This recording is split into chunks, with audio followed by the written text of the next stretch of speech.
tour? Like, how did it come about? You were part of 2 of the bands on. Yeah, you know, originally it started. I've been friends with the Architects from Kansas City for a really long time, and they were doing a tour. They were going to come around the East Coast, and they're like, "Oh, you guys, should do something on it. Like, you play like the stuff that you've been writing, or you want to do like decibels, or whatever. You should come out and do this tour." And I was like, "Yeah, that'd be really fun to like get to hang out for a couple of days." And we were really only originally supposed to do Boston, New York, and Philly. Right. And then I'm gonna say on Thursday I got a call that their brother Zach, who plays bass in the band, had like a pretty bad like kidney stone kind of thing. I was gonna have to have surgery, and the doctors were like, "You can't go on tour." So they called me up and were like, "Can you learn like 14 songs and do the tour?" And I was like, "I don't know, I could try." So are you a quick learner? I don't know about that. How have the shows been going so far? This is the first show. This is the first one? Yeah. Oh, so okay. you're gonna have to tell me.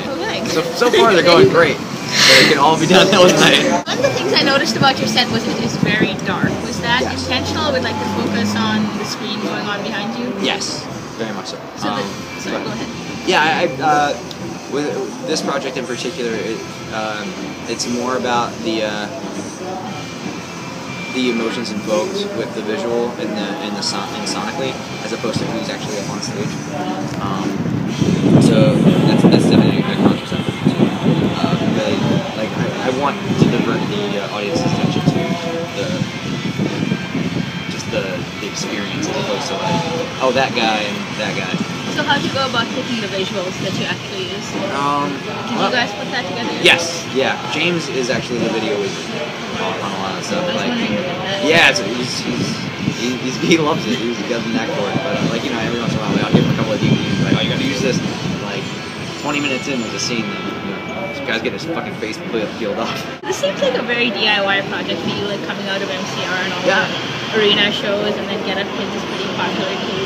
Is this sort of like an escape from all that, just to get back to basics?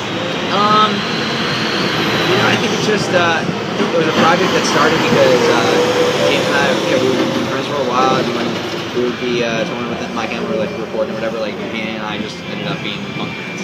So late at night, we would either watch really dumb, shitty like kung fu movies, or we would just make noise on the keyboards, So we started doing that, and we felt like we got good enough that we started pissing off our neighbors, and we're like, oh, we gotta fucking play a show or something. So it ended up turning into a band from there. So did you expect to go on tour when you started out with this? Or like think that it would be something that would happen?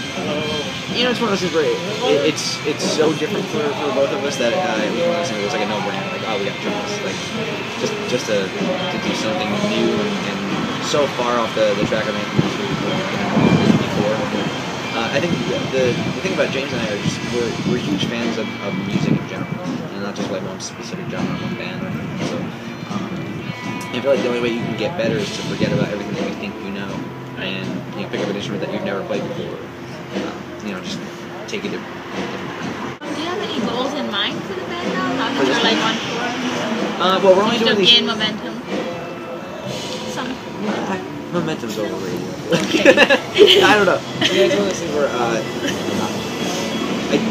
we do it because we enjoy it. So we're gonna do it in a fun way on our own terms. So like this was like, oh, come on with a couple of friends. Let's have fun. But we're almost on a record, so that's gonna come out sometime. Lastly, you guys are both in at least 2 bands each. There's a lot of bands. Yeah, that list is very long. So do you guys try to keep the genres different, or do you like, because they are all like, you've got Leather Mouth. Yeah, more electro. It's not really. It's weird. I guess it's not. Sometimes, what's weird is sometimes the name comes first. Right. And it's like, oh, it's such a great name, you gotta start a band. And we do that, and they're like, well, what would that band sound like? And then you make up what that band sounds like. That's like, there's something about the infancy of a project where you name it, you figure out what it's gonna be, like the first couple of songs, hang out in the practice room and make everything like super loud for like weeks on end. Like that birth of a new idea is such a rush that you can, or at least James and I continuously chase it, and that's why I think we have so many projects. Your experiences in all your bands different? Absolutely. Or completely different? Any overlap? Completely different. Well, I mean, there's certain things that are like, oh, that's just standard part of the course, but like, Yeah, every band's like, this is the first time I've ever toured with like one other dude in a fucking Nissan. I Like, never that's thought I'd see crazy. you doing merch like that.